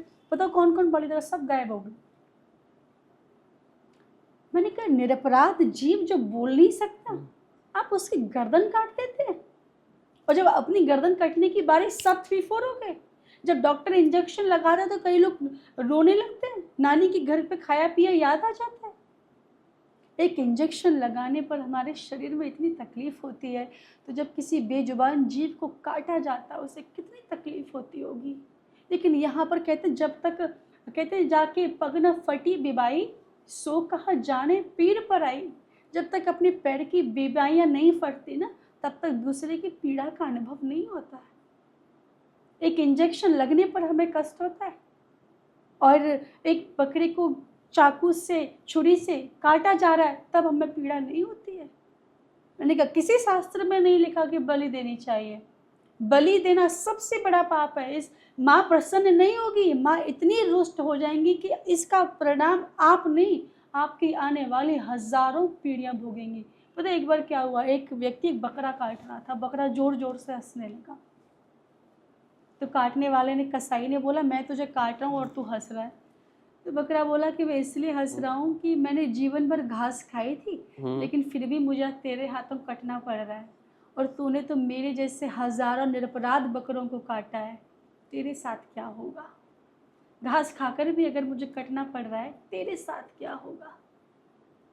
जब मैंने लोगों को ये बात व्यासपीठ से समझाई कि देखो आप बहुत बड़ा पाप कर रहे हैं, आप यकीन करें इतने लोग सुबह सुबह मिलने के लिए आ गए, क्षमा मांगने लगे ठाकुर जी से, भागवत जी से क्षमा मांगने लगे, रोने लगे। हमें पता ही नहीं था कि हम अज्ञानता में, मुझे ऐसा लगता है कि बेचारे बहुत से मासूम लोग ऐसे हैं जो अज्ञानता में ये काम कर रहे हैं। उन्हें पता ही नहीं है वो जो काम, उनको तो लग रहा है ये काम करना अच्छा है, उनको कोई बताने वाला ही नहीं है कि ये काम करना कितना गलत है, कितना भारी पाप है।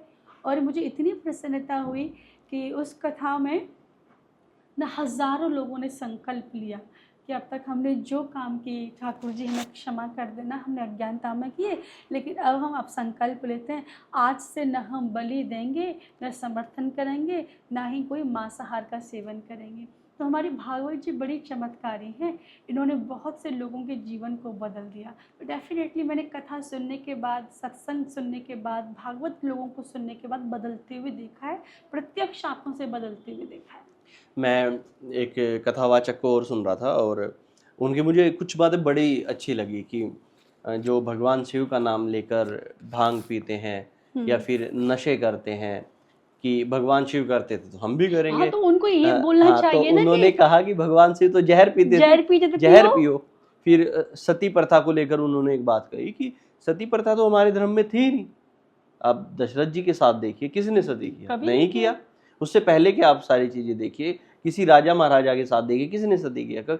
ये मुगल और ब्रिटिश लोग आए तो उन्होंने ये सब शुरू किया अपने हमारी आत्मसम्मान की सनातन सुरक्षा के, संस्कृति जी को बिल्कुल बिल्कुल। बिगाड़ने के लिए। ये सारी चीजें जो कुरीतियां हैं, पहले बलि का कॉन्सेप्ट कहाँ था? हमारे यहाँ कभी नहीं था। रामायण में, महाभारत में, कहीं भी आपने बलि का कॉन्सेप्ट नहीं देखा। लेकिन हाँ, जैसे ही मुगल और ये सब लोग आने शुरू हुए, या फिर और कोई किसी ने अपने हित के लिए, किसी भी राजा ने, हाँ, उसने ये सब कॉन्सेप्ट शुरू देखिए कर दिया। अपने स्वाद के लिए हम्म, अगर अब व्यक्ति को अपनी जीभ का स्वाद लेना है, अब कोई ना कोई बहाना तो बनाएगा ना। तो देवी देवताओं को पकड़ लो, सबसे अच्छी बात है। बाबा बिल्कुल। शंकर शराब, भांग पीते थे, नशा करते थे, धतूरा, अरे मैंने बाबा नशा नहीं करते थे भैया, बाबा नशा करते थे भगवान श्री राम के नाम का, जिसका नशा करने के बाद बाबा लाखों हजारों वर्षों तक समाधि में चले जाते थे। बाबा भांग का नशा नहीं करते थे। और जो बाबा नशा करते, अरे बाबा तो जहर भी पीते थे। तुम पी के दिखा दो एक बूंद जहर, बाबा ने तो टन में जहर पिया, तुम पी के दिखा दो। ये भगवान से कंपेयर, ये मैंने कहा ये सब अज्ञानी लोग हैं और किसी न किसी अज्ञानता में जी रहे हैं, इसीलिए इनके मन में ये भाव भी आ जाता है कि हम अपनी तुलना भगवान से करना शुरू करें। उन्हें ये नहीं पता कि ये हैं कौन। निधि जी, एक चीज़ और मैं जानना चाहता हूँ। लोगों के लिए पूरी भागवत पढ़ना या फिर कथाएं सुनना समय शायद नहीं होता है, इतना हेक्टिक होता है। सुबह कोई 4 बजे 5 बजे उठ रहा है, फिर 9 बजे ऑफिस जा रहा है, फिर रात को 10 बजे 11 बजे आ रहा है।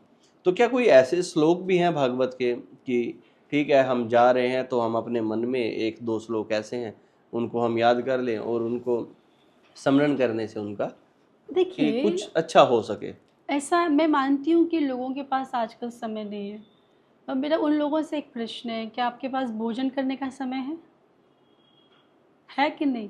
बिल्कुल। नहाने का समय है, कपड़े पहनने का समय है, हाँ, फ़ोन पे दोस्तों से बातें करने का समय है कि नहीं? फिर जब हर चीज़ के लिए समय है तो भजन करने के लिए समय क्यों नहीं है? कथा सुनने के लिए समय क्यों नहीं है? या तो आप भोजन छोड़ दो अगर आप इतने बिजी हो, हाँ, फ़ोन पे बात करना छोड़ दो, यूट्यूब चलाना छोड़ दो, व्हाट्सएप चलाना छोड़ दो, तो हम माने कि भाई आप बहुत बिजी हैं, आपने सब छोड़ दिया, समय आपके पास है ही नहीं। जीवन में सबसे पहले जो जिस चीज़ के लिए समय नहीं होता ना, वो सिर्फ भजन के लिए नहीं होता। तो ये बहुत गलत बात है कि लोग बहुत बिजी हैं और भजन करने के लिए समय नहीं है। समय हर किसी के पास होता है। आवश्यकता ये है कि कौन किसको कितना चाहता है। जब आप किसी चीज़ को बेइंतहा चाहते हो ना, तो आप उसके लिए कहीं से भी समय निकाल लेते हो। मैं हमेशा कहती हूँ कि जो उंगलियाँ मोबाइल के ऊपर चलती हैं ना, वही उंगलियाँ अगर माला के ऊपर भी चलने लग जाएं तो भगवान मिल जाएं। लोग ढूंढते हैं कि मुझे कोई गुरु मिल जाए और गुरु मुझे कोई ज्ञान दे और उसके बाद मैं आगे बढ़ूँ। अ, आप गुरु का क्या महत्व समझती हैं? बहुत महत्व है। गो माने अंधकार, रू माने प्रकाश। जो हमारे अंदर से अज्ञान रूपी अंधकार को निकालकर ज्ञान रूपी प्रकाश भरे, उनका नाम गुरु है। और गुरु बिनु भव निधि तरई न कोई, जो बेरंच शंकर सम होई। अगर आपके जीवन में कोई गुरु नहीं है, भव सागर से पार नहीं उतर सकते। हमें गुरु की आवश्यकता क्यों है? एक चींटी है जो नोएडा में रहती है, आपके घर में रहती है। अब उस चींटी के मन में ये भाव आया कि मुझे वृंदावन जाना है, चलो मैं वृंदावन चलती हूँ। तो उस चींटी ने कहा चलो पैदल ही जाना पड़ेगा, चलते हैं। तो चींटी ने पैदल चलना शुरू किया। तो आप बताएं, चींटी नोएडा से वृंदावन पहुंच पाएगी चलकर पैदल? पता नहीं वो तो कब पहुंचेगी, बीच में उसका जीवन ना खत्म हो। 2-3 दिन का ही उसका जीवन होता है, और बिल्कुल। किसी के पैरों के नीचे आ गई तो वो भी खत्म हो जाएगा। तो वृंदावन नहीं पहुंच पाए। लेकिन चींटी को ये पता चल जाए कि आप वृंदावन जा रहे हैं, हम्म, तो क्यों ना मैं इनकी शर्ट के ऊपर चढ़ जाऊं। और आपकी शर्ट के ऊपर वो चढ़ जाए तो गाड़ी में बैठ के वृंदावन पहुंच जाएगी 2 घंटे में। पहुंचेगी कि नहीं पहुंचेगी? बिल्कुल। तो वैसे ही हम लोग चींटी की तरह हैं। अगर हम चाहें कि हमें भगवान बहुत आसानी से प्राप्त हो जाए, हम भगवान तक जल्दी पहुंच जाएं, तो रास्ता बहुत कठिन होगा। हो सकता है हमारा जीवन पूरा हो जाए और हम नहीं भगवान तक पहुंच पाए। तो जैसे उस चींटी ने आपका सहारा लिया और गाड़ी में बैठकर वृंदावन पहुंच गई, तो वैसे भी हमको अपने गुरुदेव का सहारा लेना पड़ेगा, जो कि जिनके हम चरणों को पकड़ लेंगे, तो उनके चरणों को पकड़कर अपने गुरु महाराज के माध्यम से हम भगवान के द्वार पर पहुंच जाएंगे। देखो, गुरु गोविंद दो खड़े, काके लागू पाए बलिहारी, गुरु आपने श्री गोविंद दियो मिलाए। तो गोविंद तो गुरुदेव की कृपा से मिलते हैं। तो जीवन में एक बहुत अच्छे सदगुरु आपको मिले, इसका प्रयास करें, वरना जीवन की यात्रा कहीं ना कहीं इनकम्प्लीट हो जाएगी और आप अपने लक्ष्य को नहीं प्राप्त कर पाएंगे। ये आपके गुरु महाराज की कृपा होती है। भक्ति और ध्यान दोनों चीज क्या आप अलग अलग समझते हैं या फिर दोनों एक ही हैं? और देखिए, ध्यान का मतलब है कि जब आप ध्यान करते हैं तो उससे ना आपका जो मन होता है वो एकाग्र होता है। और जब मन एकाग्र हो जाता है, स्थिर हो जाता है, शांत हो जाता है, तो भगवान की भक्ति करने में, भजन करने में मन ज़्यादा अधिक लगता है। तो हमारे यहाँ पर ध्यान का नियम बताया गया कि आप 15 मिनट 10 मिनट का ध्यान करें। इससे आपका मन एकाग्र हो जाएगा, आपकी इंद्रियां एकाग्र हो जाएंगी, स्थिर हो जाएंगी। तो जब मन एकाग्र हो जाएगा तो आपका भजन करने, माला जप करने में मन लगेगा। तो दोनों ही आपकी साधना का पार्ट हैं। ध्यान इसलिए महत्वपूर्ण है कि ध्यान करने से व्यक्ति धीरे धीरे अपने मन पर कंट्रोल कर पाता है, और जिससे हमारा मन भजन करने में और अधिक लगता है। कथावाचक हों या फिर सनातन संस्कृति को आगे बढ़ाने वाले लोग हों, वो पिछले कुछ दिनों में लोगों के टारगेट पर रहे। वो टारगेट पर क्यों रहे? उनके फ़ोटोज़ देखकर, उनके फ़्लाइट में घूमते हुए उन्हें देखकर, उनकी बड़ी गाड़ियाँ देखकर। पहले तो मैं आपसे यही जानना चाहता हूँ कि क्या कथाओं के लिए कितना आप लोग चार्ज करते हैं? कि कहीं पे अगर आप कथा करने जा रहे हैं, कोई बुला रहा है, तो निधि सारस्वत को बुलाने के लिए कि उसको कितना बजट बनाना पड़ेगा कि ये मेरे यहाँ कथा कर सकते हैं? हाँ, देखिए, ये तो ऐसा कोई विषय नहीं है, लेकिन मुझे ऐसा लगता है कथावाचकों को ही क्यों टारगेट किया जाता है हमेशा। इतने सिंगर गाना गाने के लिए आते हैं, उनसे कभी किसी ने पूछा आप कितना चार्ज करते हैं? हाँ, इतने लोग डांस करने के लिए आते हैं, उनसे पूछा तुम कितना, वो डांस करने के बाद क्या सीख दे रहे हैं? हालांकि मैं बहुत सम्मान करती हूँ, लेकिन आजकल आप जानते हैं किस प्रकार के डांस हो रहे हैं, किस बिल्कुल। प्रकार की पार्टियाँ हो रही हैं, किस प्रकार के गाने गाए जा रहे हैं। जब उनको 2-2 4-4 करोड़ यूं ही दे दिया जाता है, तो अगर व्यास जी को 11,000 दे दिए तो तकलीफ होती है? व्यास जी हवाई जहाज में बैठ के तकलीफ हो रही है? एक अच्छे काम करने वाला, एक अच्छा संस्कार सिखाने वाला, लोगों को भगवान से जोड़ने वाला व्यक्ति अगर अच्छी लाइफ जी ले तो इसमें प्रॉब्लम क्या है? जो गलत चीज़ें लोगों को सिखा रहे हैं, जो शराब पीना लोगों को सिखा रहे हैं, जो गलत आचरण लोगों को करना सिखा रहे हैं, वो लोग करोड़ों रुपए चार्ज करें, उनसे कोई प्रश्न पूछने वाला नहीं है। मुझे ऐसा लगता है कि दुनिया भर की लग्जरी ना सब संतों के पास होनी चाहिए। लोग तो कहते हैं कि संतों का काम तो धर्म का विस्तार करना है, तो धर्म कर तो को, रहे हैं। तो उसमें लग्जरी की क्या अगर जरूरत है? अगर धर्म का विस्तार कर रहे हैं, आप एक बात बताएं, अगर मुझे अब आना पड़ा अपने घर से, हवा में उड़कर आई थी, नहीं, बिल्कुल नहीं। गाड़ी में बैठकर आई थी ना, तो गाड़ी में पेट्रोल भी लगता है ना, पैसे भी खर्च होते हैं ना, बिल्कुल। ड्राइवर को पगार देनी पड़ती है ना, वो पगार कहाँ से आएगी, वो पेट्रोल कहाँ से आएगा, वो गाड़ी कहाँ से आएगी। अब हम सोचे कि हम आपसे पैसे चार्ज नहीं करेंगे, आपसे दक्षिणा नहीं लेंगे, न हमारे पास गाड़ी होगी, न ड्राइवर होगा, न हमारे पास पेट्रोल होगी, देवी निधि जी कोने में बैठी रहेंगी, वहां से प्रचार कर लेंगे धर्म का। मुझे ऐसा लगता है कि दुनिया भर की लग्जरी, दुनिया भर की चीजें, दुनिया भर का पैसा उन लोगों के पास होना चाहिए जो साल के 365 दिन यात्रा कर रहे हैं, अपने बारे में सोच तक नहीं रहे कि मुझे अपने लिए भी समय चाहिए, मुझे भी कुछ करना है, मेरे भी परिवार है, मुझे उनके लिए भी कुछ करना है। तो सिर्फ एक ही काम सोच रहा है, मुझे जगत भर में अपने भगवान के नाम का प्रचार करना है। और उसके लिए अगर आप उसे कुछ दे रहे हैं तो उसमें बहुत तकलीफ हो रही है। और जो लोग आपको अपने गाने में शराब पीना सिखा रहे हैं, अश्लील गालियां आपको सिखा रहे हैं, उन लोगों पे कॉमेडी के नाम पे जो गालियां दे रहे हैं, अभद्र टिप्पणियां कर रहे हैं, उनको करोड़ों रुपए देने में आपको तकलीफ नहीं हो रही। संतों को 11,000 रुपए देने में आपको तकलीफ हो रही है।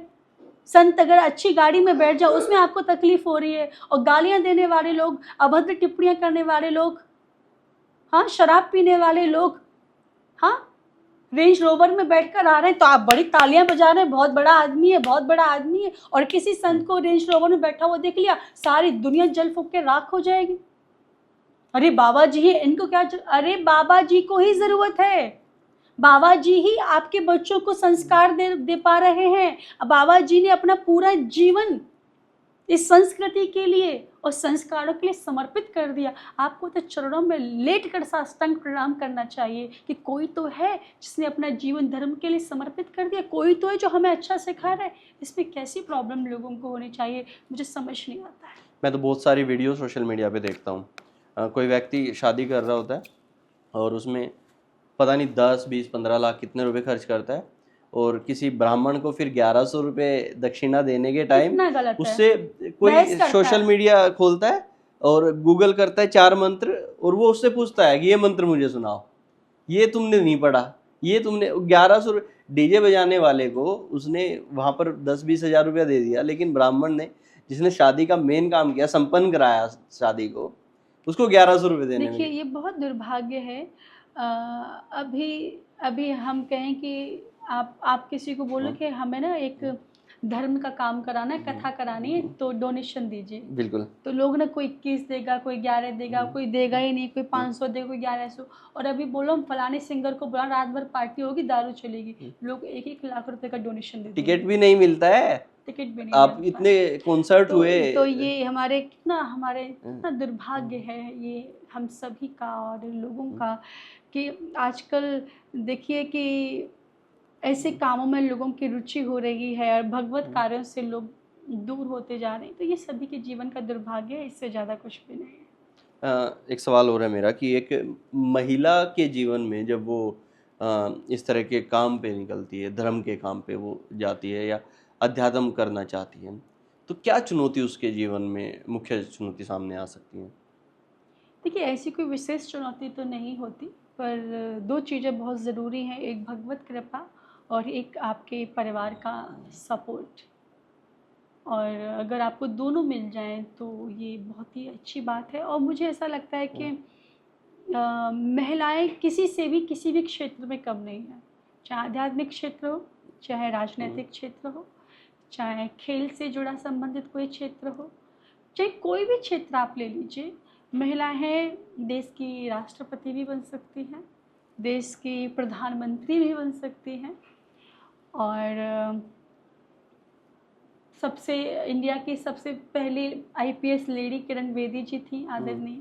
तो महिलाएं किसी से भी किसी चीज़ में कम नहीं है, बस आवश्यकता है कि कोई उनको सही समय पर आकर सपोर्ट करे। और मेरे साथ ऐसा सौभाग्य से हुआ कि हमारे माता पिता ने हमें बहुत सपोर्ट किया, और मुझे ऐसा लगता है अगर माता पिता का साथ नहीं होता तो शायद हम इस कार्य को आज नहीं कर पाते।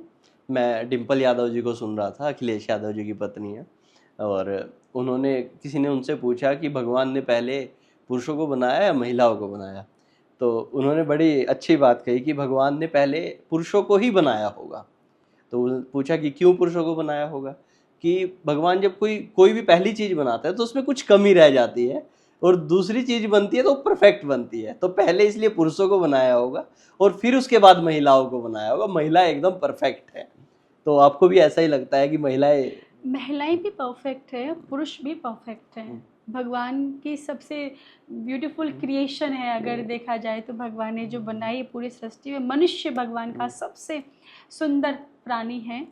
और भगवान ने दोनों को ही ना बहुत ही बैलेंस करके बनाया है। देखो, ईश्वर की हम रचनाएं हैं, तो ईश्वर की रचना तो अपने आप में परफेक्ट होती है, चाहे महिला हो, चाहे पुरुष हो, चाहे कोई भी हो।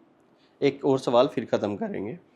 आजकल का जो यूथ है वो बहुत ज़्यादा ऐसी चीज़ों में घुस गया है, नशे हों या फिर आप देखेंगे 14, 15, 16 साल से गर्लफ्रेंड बॉयफ्रेंड वाला कॉन्सेप्ट आ गया है कहीं से, स्कूल से ही ये शुरू हो जाता है और 20-21 साल तक उनके ब्रेकअप हो जाते हैं और वो इतना ज़्यादा टूट जाते हैं और फिर चीज़ों में बहक जाते हैं कहीं ना कहीं, या तो नशे की तरफ जाएंगे या कुछ उल्टे सीधे काम करना शुरू करेंगे। तो उनके लिए क्या कहेंगे कि आप उनको कैसे फिर अध्यात्म की तरफ आ जाना चाहिए? देखिए, मैं सबसे पहला जो उनके माता पिता से ये आग्रह करूँगी कि जब आपके बच्चे छोटे हों तब उनको जितना संस्कार देना है दे डालिए। संस्कार बड़े होने के बाद नहीं दिए जाते हैं, संस्कार बचपन में दिए जाते हैं। जब कोई कुम्हार मिट्टी के बर्तन बनाता है तो जब कच्चा घड़ा बनाता है तो उसी पे बहुत सारी रेखाएं डिज़ाइन बना देता है। क्यों बनाता है कच्चे घड़े पर? क्योंकि वो जानता है पकने के बाद वो कभी मिटेंगी नहीं। पके पर बनाएगा तो मिट जाएंगी। तो वैसे ही जो बच्चा जब छोटा होता है ना तो उसका जीवन उस कच्चे घड़े की तरह होता है। आप उस पर जो रेखाएं खींच दोगे तो वो हमेशा के लिए बनी रहेंगी। तो जब बच्चा छोटा हो तो माता पिताओं को बहुत सावधानी का परिचय देना चाहिए, उनके अंदर संस्कार डालने चाहिए, उनको हमारे शास्त्रों से जोड़ना चाहिए, उनको प्रभु से जोड़ना चाहिए, भजन करने की प्रेरणा देनी चाहिए और खासकर अपने बच्चों का ख्याल भी रखें, थोड़ा नज़र भी रखें, थोड़ा सख्ती भी रखें। अनुशासन भी बहुत ज़रूरी है। आजकल के बच्चे इतना खुली छूट उनको मिली हुई है। हम तो जब मैं ग्रेजुएशन में थी तब मेरे पास फ़ोन हम लोगों को मिला था और आजकल के बच्चों को पैदा होते ही फ़ोन मिल जाता है। तो थोड़ा इन सब चीज़ों का बहुत ध्यान दिया जाए। नंबर 2, हमारा बच्चा फ़ोन में क्या देख रहा है, क्या काम कर रहा है, इसके ऊपर भी नज़र रखी जाए। बचपन से लेकर 15 साल तक की जो अवस्था होती है ना, वो संस्कारों वाली अवस्था होती है, इसमें आपको जो सिखाना है सिखा दीजिए। 15 के बाद व्यक्ति वो करता है जो आप उसे सिखा चुके हैं, जो आपने उसको मार्गदर्शन आपका मन किया नहीं है। करता कभी क्या? कि मैं भी, जो लड़कियां आजकल की, शायद हो सकता है आपकी साथ पढ़ी हुई लड़की, आपकी क्लासमेट्स पार्टियां भी करती होंगी, कभी मैसेज भी करती होंगी कि निधि हम पार्टी कर रहे हैं, तुम भी आओगी? कभी मन नहीं करता पार्टी वार्टी करने का? एक बार मीराबाई से लोगों ने कहा था कि मीराबाई, तुम्हारा विवाह इतने बड़े घर में हुआ, इतना राजसी परिवार तुम्हें मिला, इतना धनवान पति तुम्हें मिला और तुम संतों का वेश बनाकर घूमती रहती हो, भजन गाती रहती हो, ऐसा क्यों करती हो? तो मीराबाई ने उत्तर में कहा था कि जिस स्त्री के पास डायमंड का हार होता है ना, वो कभी सोने की ज्वेलरी नहीं पहनती है। तो मीराबाई कहती जिसे कृष्ण मिल जाता है ना तो उसे संसार के लोग फिर अच्छे नहीं लगते, उनमें कोई आसक्ति नहीं होती है। तो जीवन में स्वामिनी जी मिल गई, श्री किशोरी जी मिल गई, श्री बिहारी जी मिल गए, तो उनके रस में इतना आनंद आता है ना कि बाकी कुछ चीज़ दिमाग में आती भी नहीं कि पार्टी भी कोई चीज़ होती। वो आज आपने बोला तो मुझे याद आ गया। मैं सत्य बात बोल रही, इस समय कोई बढ़ा चढ़ा कर झूठ बोलने की तो कोई बात ही नहीं है कि मुझे तो शायद याद भी नहीं मैं किसी पार्टी में गई हूँ। ये पार्टी होती कैसी मैंने कभी देखी हूँ। बहुत पहले शादी विवाहों के फंक्शन अटेंड कर लिया करते थे अपने परिवार के, रिश्तेदारों के। अब तो लंबे समय से वहाँ भी जाने का कोई विशेष मन नहीं होता। तो अभी ऐसा लगता है कि बिहारी जब भी जब कोई लगता है कि आज बहुत अच्छा मन हो रहा है, आज बहुत खुशी हो रही है, लोग पार्टियां करते हैं, हम बिहारी जी के मंदिर जाते हैं, चलो बिहारी जी के पास चलते हैं। वैसे तो नित्य जाते ही जाते हैं, लेकिन आज जैसे लोगों को पार्टी करने का मन करता है ना, वैसे हमारा मन करता है चलो आज हनुमान जी के मंदिर जाते हैं और हलवा चना का भोग लगाते हैं, लोगों को खिलाते हैं, सेवा करते हैं। चीज़ें बदल गई, जैसे लोग पार्टी बनाकर खुश होते हैं, वैसे कि हम लोग अपनी स्वामिनी जी का दर्शन करने के बाद खुश होते हैं, उनका भजन करने के बाद खुश होते हैं। इतना शांत कैसे रखते हैं आप? जब बात कर रही हैं तो मुझे अपनी आवाज़ बहुत ज़्यादा लग रही है। आपका जो जो आपके वर्ड्स निकल रहे हैं इतना सहज हैं, और इतने आसानी से आप इतनी सहजता से बातें कर रही हैं। पिछले 1 घंटे से हम बात कर रहे हैं और मैंने आपके बहुत सारे वीडियो देखे हैं। मैं दरअसल खुद सोच पा रहा हूँ कि मतलब ऐसा मैं क्यों नहीं कर पा रहा हूँ, या और लोग क्यों नहीं कर पाते हैं। नहीं, ऐसा कुछ नहीं है। मुझे ऐसा लगता है कि ये तो मेरी स्वामिनी जी की कृपा है। देखो, जब आपका मालिक इतना पावरफुल है, तो उसकी 2-4 चीज़ें तो आपके अंदर ऑटोमेटिक आ ही जाएंगी। तो ये तो मेरी स्वामिनी जी के चरणों की रज की कृपा है, जो अगर आपको मेरे अंदर कोई ऐसा भाव, वैसे मुझे तो नहीं नज़र आता, लेकिन अगर आपको नज़र आ रहा है तो इसमें मेरी कोई विशेषता नहीं है। ये संपूर्ण विशेषता मेरी स्वामिनी जी की दी हुई है, उनकी ही कृपा से मिली है। मैं हमेशा कहती हूँ कि मैं तो एक माध्यम मात्र बनी हुई हूँ। करने वाली स्वामिनी जी हैं, कराने वाली स्वामिनी जी हैं, बोलने वाली भी स्वामिनी जी हैं, सब कुछ करने वाली स्वामिनी जी हैं। तो अगर आपको ऐसा लगा तो इसके लिए बहुत बहुत धन्यवाद। लेकिन ये सब कुछ स्वामिनी जी की कृपा से है, बाकी इसमें कुछ नहीं। आपने देखा होगा, हम जिसकी आराधना करते हैं ना, उसकी छवि, उसकी चीज़ें हमारे अंदर आने लगती हैं। बिल्कुल। आपने देखा कि भगवान राम के भक्तों को देखना, जो प्रभु श्री राम के भक्त होते हैं ना, बड़े सरल होते हैं, सहज होते हैं, सिंपल होते हैं, मर्यादित होते हैं। भगवान श्री कृष्ण के भक्त थोड़े से चंचल होते हैं, है ना। और जो किशोरी जी के दास होते हैं, तो वो तो किशोरी जी के दास तो किशोरी जी जैसे ही होते हैं, उनकी कृपा पात्र होते हैं। तो मुझे ऐसा लगता है कि आपके इष्ट देव की प्रभाव होता है आपके जीवन में, आपके चेहरे के ऊपर, आपके भाव में, आपके बोल चाल में। तो ये सब कुछ मेरी स्वामिनी जी का ही है, उन्होंने ही दिया है और उनके लिए ही समर्पित है। तो टीवी भी देखते हैं, फिल्में देखते हैं? हाँ, मैं देखती हूँ, जब कौन मुझे सी? बहुत समय मिलता है तो मैं देखती हूँ। लेकिन मैं मूवी देखती हूँ ज़्यादातर जिससे कुछ सीखने को मिले, जो भी ऐतिहासिक मूवी हैं, जो हमारे देश के बचाने के लिए, जिन्हें बड़े बड़े राजाओं ने अपने प्राण न्यौछावर छावा कर देखी दिए। आपने? छावा मैंने देखी थी। तो जिन्होंने हमारे देश के लिए, हम लोगों के लिए, हमारा भविष्य अच्छा हो, उनके लिए महाराज शिवाजी के पुत्र श्री संभाजी महाराज ने जो अपने प्राणों की आहुति दी है, तो उसका वर्णन तो हम नहीं कर सकते। हम बहुत भाग्यशाली, हम उस भूमि में रहते हैं जहाँ पर हमारे संभाजी महाराज आए, जहाँ पर हमारे शिवाजी महाराज आए, जहाँ पर हमारे महाराणा प्रताप जी आए, पृथ्वीराज चौहान आए, जिन्होंने अपना पूरा जीवन हम लोगों को दे दिया। कौन सा फेवरेट हीरो है आपका? मेरा फेवरेट हीरो, ऐसे कोई मेरा विशेष कोई ऐसा कोई फिर भी कोई एक फेवरेट। लगता होगा ना, यार ये बेस्ट है, ये अच्छी एक्टिंग करता है। अच्छा, अच्छा है। एक्टिंग वाइज हाँ। कौन अच्छा लगता है? एक्टर्स कौन? सोचना पड़ेगा, इतना सोचना पड़ रहा है, इसका मतलब कोई नहीं है। मतलब रेगुलर व्यूअर नहीं है आप? हाँ, जब से मैंने संभाजी देखी तब से मुझे विक्की कौशल का जो, वो मुझे अच्छे लगने लगे संभाजी देखने के बाद। अब वो मुझे संभाजी ही नजर आते हैं। आप समझ रहे हैं कि आप जिन्होंने रोल प्ले किया है संभाजी का, तब से मुझे वो संभाजी ही नजर आते हैं। तो एक्चुअल में उन्होंने किया इतनी शिद्दत से है ना, शिद्दत कि से लाइक है। अपनी बॉडी, अपना वेट, सब कुछ इतना विकी कौशल ने मैं बढ़ाया, हम और देख ये नहीं सब। पा रही थे वो, तो मैं इस प्रकार की मूवी देखती हूँ जब भी मुझे समय मिलता है ना, जो हमारे देश के राजाओं ने, जो इतने बड़े बड़े व्यक्तित्व हमारे यहाँ पर हुए, उन्होंने जो अपने प्राणों की आहुतियाँ दी हैं, वो उससे रिलेटेड मुझे जानना अच्छा, अपने इतिहास के बारे में जानना मुझे पसंद है। उससे संबंधित मूवी होती मैं ज़रूर देखती हूँ। एक्ट्रेस कौन सी पसंद है, या वो भी ऐश्वर्या सोचना? राय। अच्छा, ऐश्वर्या हाँ। एवरग्रीन है वो हाँ, वो सबकी। मुझे अच्छे लगते हैं। खाने में क्या खाते हैं?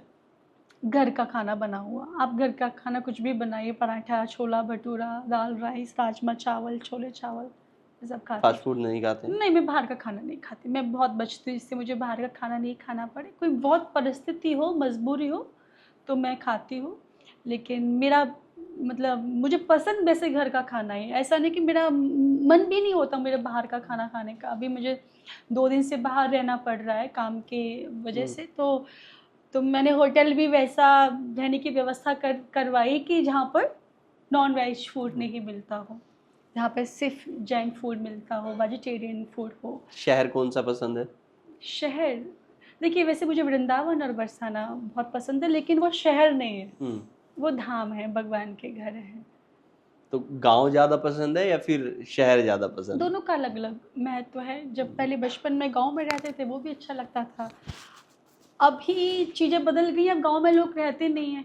पहले परिवारों में एकजुटता थी, सब साथ साथ रहते थे, अब सब अलग अलग रहते हैं। तो दोनों मुझे पसंद है। कोई संदेश आप लोगों को देना चाहेंगे? हाँ, मैं ज़रूर सबको संदेश देना चाहूँगी।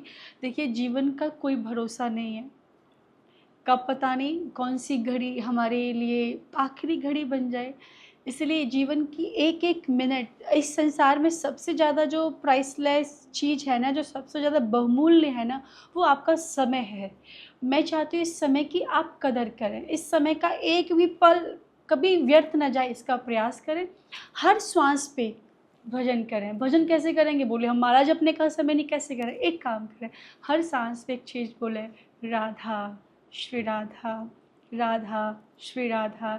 झाड़ू लगा रहे तो बोले श्री राधा, राधा, राधा, राधा। आपको बोलने में मेहनत नहीं लगेगी, बहुत इजीली आप बोल सकते हो। और आपको कोई स्पेशल बैठ के भी ऐसा नहीं कि आप बैठ कर ही सब कुछ करें।